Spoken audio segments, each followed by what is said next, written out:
სახელითა მამისათა და ძისათა და სულისა წმინდისათა. ამინ. ჩვენთან არის ღმერთი. დიდება და მადლობა ღმერთს დღევანდელი წირვისათვის. ჩვენ მოვიხსენეთ დღევანდელ დღეს ერთ-ერთი წმინდანი, რომელსაც ერქვა აკაკი, მორჩილი აკაკი. წმინდა იოანეს სინელი აღწერს თავის სათნოებათა კიბეში, კლემაქში, როდესაც მორჩილების შესახებ საუბრობს, მის შესახებ ამბობს, რომ ის იყო ზედმიწევნით, რომ ემორჩილებოდა თავის მოძღვარს. თქვენ იცით, რომ საერო ცხოვრებისგან განსხვავებით მონასტერში კიდევ სხვაგვარი მორჩილება არსებობს, ესე იგი.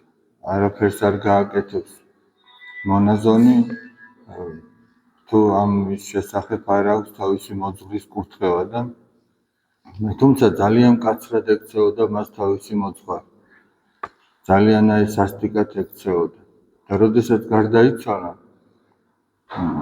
ეპისკოპოსი რომ მობრძანდა, ის უკვე დაკრძალული იყო და წარმოიდგინეთ, ღმერთმა რა გვაჩვენა მისი ცხოვრებით, რომ როდესაც ეპისკოპოსი მივიდა და ეკითხება, აკაკიო, მოკვდიო? და მან საფლავიდან გასცა ხმა, რომ ვის გაუგიაო მორჩილის სიკვდილი. რასაც არის, რა გვაჩვენა ამითი ღმერთმა? მან გარდაცვლილმაც კი მორჩილება გამოიჩინა. და ადამიანის მორჩილებას, ღვთისადმი მორჩილებას შეუძლია, რომ ადამიანი ამ სიმაღლემდე მიიყვანოს. და მთავარი კი ის არის, რომ ამ მორჩილებით ადამიანი ცხონდება, გადარჩება. მაცხოვარი რომ ცხრებს და თხებს ადარებს მთელ კაცობრიობას, ცხვარიც სწორედ ასეთია მორჩილი. საერო ადამიანს ესეთი მორჩილება, როგორც მონასტერში არის, არ შეესაბამება, მაგრამ ადამიანი უნდა იყოს მორჩილი ეკლესიისა.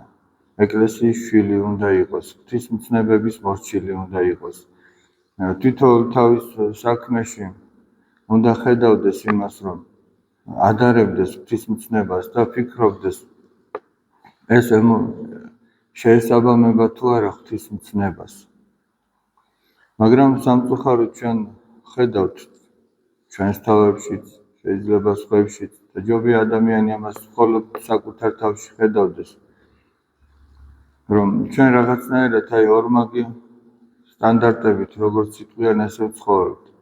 რაღაცა სხვა სახე გვაქვს, სხვა სიტყვა-პასუხი გვაქვს, სხვა მოქმედება გვაქვს. როდესაც ეკლესიურ გარემოში ვართ, როდესაც სხვაგან ვართ, მაშინ შეიძლება ვკარგავდეთ კიდეც ქრისტიანის სახეს. ქრისტიანი ყველგან ქრისტიანი უნდა იყოს, ყველა სიტყვა-პასუხში ქრისტიანი უნდა იყოს, თავის ფიქრებში ქრისტიანი უნდა იყოს. დავით მეფსალმუნი ამბობს ასეთ სიტყვებს, რათა არა იტყოდის პირი ჩემი საქმესა კაცთასა.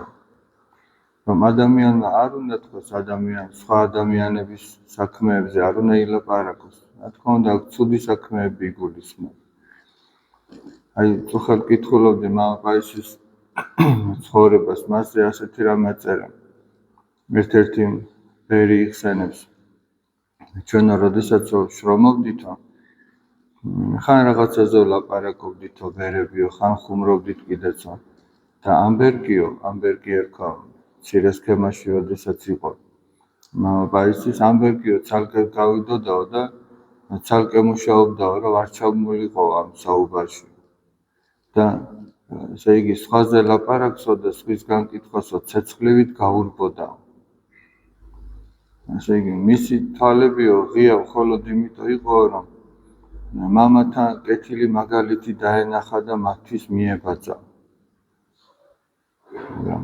ჩვენ სამწუხაროდ ჩვენს თავს რომ შევხედოთ, არ არის ღია მხოლოდ იმისთვის, რომ სხვების კეთილი მაგალითი დავინახოთ. პირიქით ადამიანს შინაგანად რაღაცნაირად ახარებს კიდეც, რომ ვიღაცის ცუდს რაღაცას დაინახავს თუ მოისმენს. გარეგნულად ამას ვერ იტყვის, რომ მე ეს გამეხარდაო, იმიტომ რომ ეს აბა როგორ შეიძლება ყველა მიხვდება რომ ესე იგი ცოტა ვერ არის ამის საქმე კარგად, მაგრამ შინაგანად კი გულის სიღრმეში შეიძლება თვითონ ჩვენთაგანს ეს აღმოგვიჩენია. აღმოგვიჩენია ისიც რომ ესე იგი არ გაურბივართ ცეცხლივით სხვაზე საუბარს, სხვის განკითხვას. და ეს არ არის ქრისტიანის დამახასიათებელი. ქრისტიანი უნდა რაც შეიძლება ესე იგი ცდილობდეს რომ ღმერთთან ურთიერთობა ჰქონდეს. და ღმერთთან ურთიერთობა შეუძლებელია ჰქონდეს მაშინ, როდესაც ის სხვას განიკითხავს, როდესაც ბილწვიტყვაობს, როდესაც ცრუობს, როდესაც დაუშვათ ამპარტავნობს. და ესეც ხშირად ხდება, ესე იგი ჩვენ შორის რომ არის რაღაცა მეტოქეობის სული, რომ ჩვენ უფრო მეტი ვიყოთ, ჩვენ უფრო მეტი გავაკეთოთ რაღაცა. ჩვენ ვიყოთ რაღაცის უფროსი თუ რაღაცა ჩვენ გვემორჩილებოდნენ თუ რაღაცა არის ესეთი განწყობები და ეგ არასწორი, ეგ არ არის ქრისტიანული. ქრისტიანული განწყობა ის არის რომ ნებისმიერი საქმე, რაზეც ჩვენ შეიძლება დაგვადგინონ, ერთი ნაბიჯი ადამიანს უკან ჰქონდეს და თავი არ ეღისებოდეს იმის საკეთებლად. აი როგორ იყო, როდესაც მოსე წინასწარმეტყველი ერთ დღეს რომ დაინახა რომ ეგვიპტელი ჩაგრავდა ებრაელს და იქ ძალიან მძიმე ცხოვრება ჰქონდათ ებრაელებს ეგვიპტეში და ძალიან დაუმძიმე შრომა და ეგვიპტელი ზედამხედველები მართლაც რომ აწამებდნენ, გაწამებული ყავდათ ებრაელები და ერთხელაც როდესაც უკვე უკიდურესი შემთხვევა იყო და ეგვიპტელი ჩაგრავდა ებრაელს, მივიდა და მოკლა ეგვიპტელი. მეორე დღეს ნახა რომ ორი ებრაელი ჩხუბობს და ეუბნება რომ თქვენო ძმები ხართო და მიჩხუბობთო და თან გულში ფიქრობდაო რომ ღმერთმა ინებაო რომ მისი ხელით გადაარჩინოს ეს ერიო, ასეთი განწყობა ჰქონდა. ამიტომ რა მოხდა, იქ ერთ-ერთი ეუბნება, შენო ვინ დაგადგინაო ჩვენ ზედამხედველად. თუ გინდაო რომ მეც ისე მოკლა, როგორც გვიშინ ეგვიპტელი მოკალიო და მიხვდა მოსე რომ მისი ამბავი გახმაურებული და მოუწია რომ იქიდან გაქცეულიყო. რატო ამბობ ამას? როდესაც ის ფიქრობდა რომ მე უნდა ვიყო ამათი მეთაური და ხელმძღვანელი, მაშინ ასეთი რამე უთხრეს, ვინ ხარ შენ, ვინ დაგადგინე ჩვენ ზედამხედველად. მაგრამ როდესაც გაიქცა მიდიამის ქვეყანაში და იმ მოღვაწეობის და სულიერი განწმენდის შემდგომ ღმერთმა მოუწოდა მოსეს, რომ სწორედ მას გამოეყვანა ებრაელი ერი ეგვიპტიდან, ოღონდ ეს მაშინ ხდება, როდესაც უკვე მას თავი აღარ ეღისება საამისოდ. ის თვლის, რომ ამას ვერ შეძლებს და ის არ არის ღირსი, რომ ეს საქმე დაავალონ.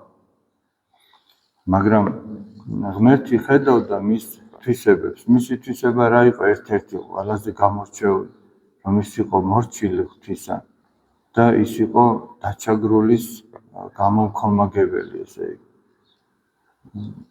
არაერთხელ მომხდარა, თუნდაც ეს მაგალითი რაც მე მოვყევი.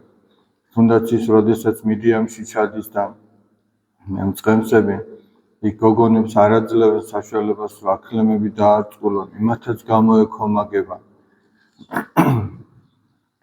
და ღმერთი სწორედ მაშინ აგზავნის მოსეს, როდესაც მოსე ფიქრობს, რომ ეს არ შეუძლია. რატო ამბობ ახლა ამას?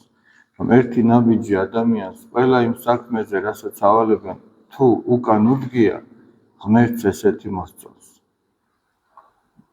წინასწარმეტყველის პირით ამბობს, ვიზზე მოვიხილავ, ხოლო თამდაბალზე და მორჩილზე და ჩემი სიტყვების მოშიშზე.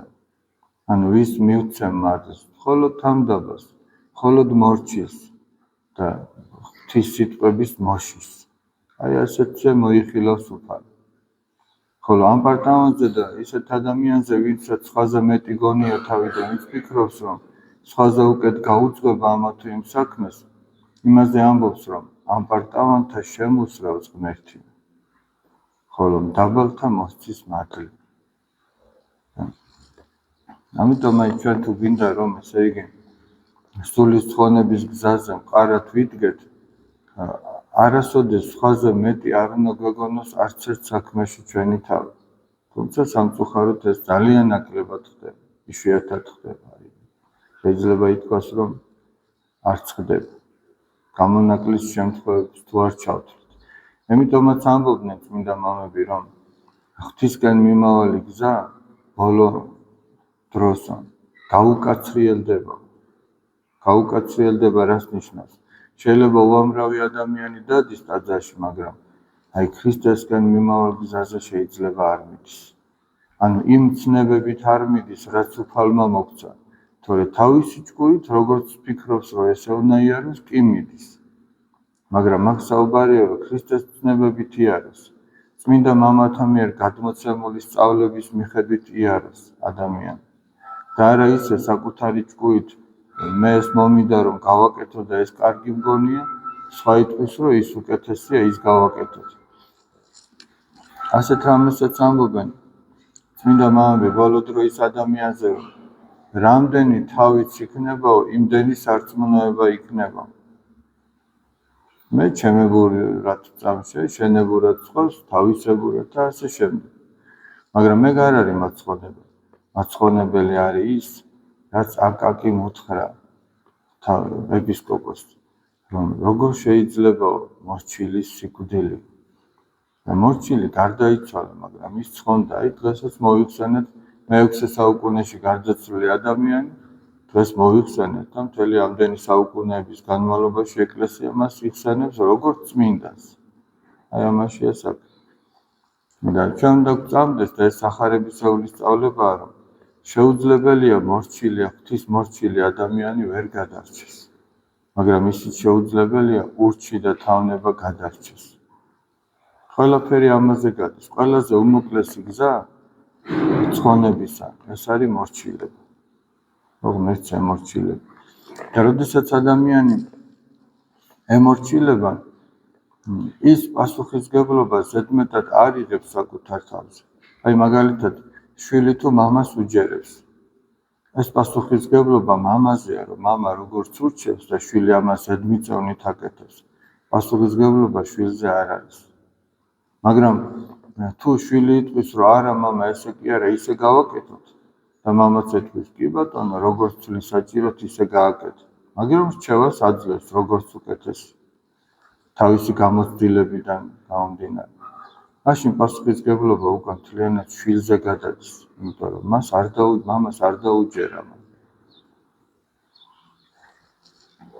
და მთავარი ის არის, რომ ჩვენ ესე იგი ეკლესიური ცხოვრება რისთვის გვინდა, რისთვის უნდა დავემორჩილოთ ღვთის სიტყვას, იმისათვის რომ ადამიანი დარჩეს კვლავ ადამიანად. შეიძლება ჩვენ ბევრი რამე ვისწავლოთ, აი მაგალითად ასეთი რამე მომისმენია. ერთ-ერთი საკონცენტრაციო ბანაკის უფროსი წერს ერთ-ერთ უნივერსიტეტს, რომ იმ საგნებთან ერთად, რასაც ასწავლით სტუდენტებს, ფიზიკა იქნება თუ მათემატიკა იქნება თუ ბიოლოგია, ასწავლეთ ადამიანობა. თორე მე ბევრი მინახია, აი მაგალითად ფიზიკოსი თუ ბიოლოგი თუ ექიმი თუ რომლებიც გამოგონილიც არის ის სატანჯველები, რითიც საკონცენტრაციო ბანაკებში აწამებენ ხალხს. უტვინო და უწიგნური სატანჯველსაც ვერ გამოიგონებს, სატანჯველის მრავალფეროვნებასაც ვერ მოიგონებს. მაგრამ სწორედ ის ნასწავლი კაცი არის, რომელიც უღმერთოა, რომელიც იგონებს ათასგვარ სატანჯველს, რომელიც ათასგვარ ცდებს ატარებს საკონცენტრაციო ბანაკში არსებულ და მყოფ ადამიანებზე, ის ექიმები და ისინი, ვინც უღმერთო, ეგენი ატარებდნენ, ეგენი იგონებდნენ მე ათასგვარ სატანჯველს. ამიტომ ეუბნებათ, იმ საგნებთან ერთად, რასაც ასწავლით, ჯერ ადამიანობა ასწავლით, რომ ადამიანი იყოს და სხვისი ტანჯვა კი არ უნდოდეს, არამედ ის, რასაც ისწავლის, საღვთოდ გამოიყენოს. და ჩვენც ეკლესიური ცხოვრება, იმიტომ არის ჩვენთვის, რომ ჩვენ თუ აქ რამეს ვისწავლით, პირველ რიგში ის არის, რომ ადამიანი ადამიანად დარჩეს და ეს ისწავლოს. და ეს კიდევ ღვთის ცნებების გარეშე შეუძლებელია. ღვთისმცნობა სწორედ აქეთკენ მოუწოდებს ადამიანს, რომ არც მარჯვნივ გადაუხვიოს ზედმეტობისკენ და არც მარცხნივ უდარდელობისკენ და უზრუნვალობისკენ, არამედ სამეუფო გზაზე იაროს, შუა გზაზე იაროს. ღმერთი შეგვეციოს, ღმერთმა დალოცვილი და გახარებულები გამყოფოთ. ხვალინდელი დღიდან დაგეგმილია დაუკლარჯეთის მოლოცა, ესე იგი ჩვენ არაერთხელ ვთქვით უკვე ამ წინა კვირების განმავლობაში, რომ ვისაც სურვილი ჰქონდა, ყველა შეეძლო, რომ გამოეთქვა ეს სურვილი და ვინც გამოთქვა კიდევაც არის ამ ჯგუფში, ჩვენი სამრევლოდან. და ამაზეც მინდა ორიოდე სიტყვა ვთქვა, რომ ესე იგი ერთი ის, რომ ძალიან კარგი იქნება, რომ დღეს იქ წამსვლელებმა რაღაცა ან წაიკითხონ, ან ნახონ დოკუმენტური ფილმი იქნება თუ სხვა დაუკლარჯეთის შესახებ, რომ ჩვენ რაღაცა გაცნობიერებულად კი ახლა ასე თუ ისე ყველამ რაღაცა ვიცით, მეტ-უმეტე ზოგი სკოლაშიც სწავლობდა, თუ სწავლობდა, რა თქმა უნდა, გრიგოლ ხანძთელის ცხოვრებას.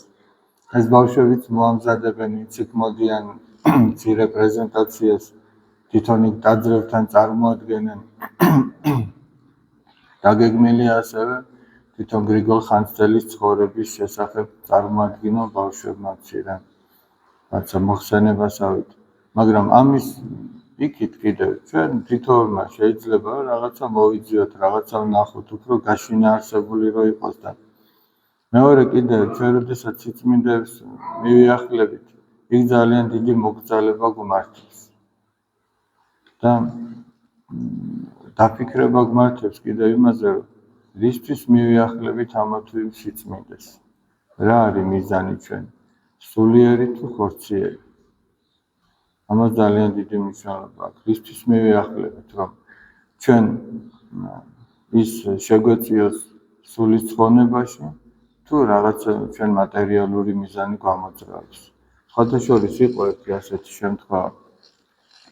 ერთ-ერთი წმინდა ნაწილები უნდა მოელოცათ და ერთ-ერთ ადამიანს უფალმა გაუხსნა სულიერი თვალი და აი ადამიანების გულებს და ფიქრებს ხედავდა, ვინ რის გამო მიდიოდა. აი როგორც გახსოვთ, მამა გაბრიელის საფლავი რომ გაიხსნა და მთელი საქართველო რომ მიდიოდა, ეს მას ნაწინასწარმეტყველებიც ყო. და აი წარმოიდგინეთ, ასეთი სიტუაცია რიგებია, თან დღე და ღამე რიგები იყო, არ წყდებოდა კვირების განმავლობაში, ვისაც გახსოვთ. და გაუხსნა ღმერთმა ერთ ადამიანს მათი ფიქრები და აი შეიძლება ითქვას 90%-ზე მეტი იყო რაღაცა მატერიალურის გამო, რომ ჩემმა შვილმა კარგად ჩააბაროს, ჩემ შვილს კარგი ლამაზ თვალება მეუღლე შევხვდეს თუ რაღაცა ამდაგვარი, აი ესეთი. და ძალიან ცოტა, რომ აი დავუშვათ შურიანი ვარ, წმინდანო და შემეწიე, რომ გავთავისუფლდე აქედან, ვიღაც სამპარტავანი ვარ იტყვის, ვიღაცას ესაწუხებს, ვიღაცას ისა, ესეთი ძალიან იშვიათი. იმიტომ ვამბობ, რომ ჩვენ როდესაც იქ მივდივართ, პირველ რიგში სულიერი უნდა ვითხოვოთ და უფალი ამბობს, რომ პირველად სასუფეველი და მისი სიმართლე ეძებეთო და დანარჩენი ყოველივე შეგეძინება თქვენ. შეგვეციოს წმინდა გრიგოლ ხანძთელი, რომ მშვიდობით მოვილოცოთ ეს დიდი წმინდა მხარე. ჩვენთან არის ღმერთი.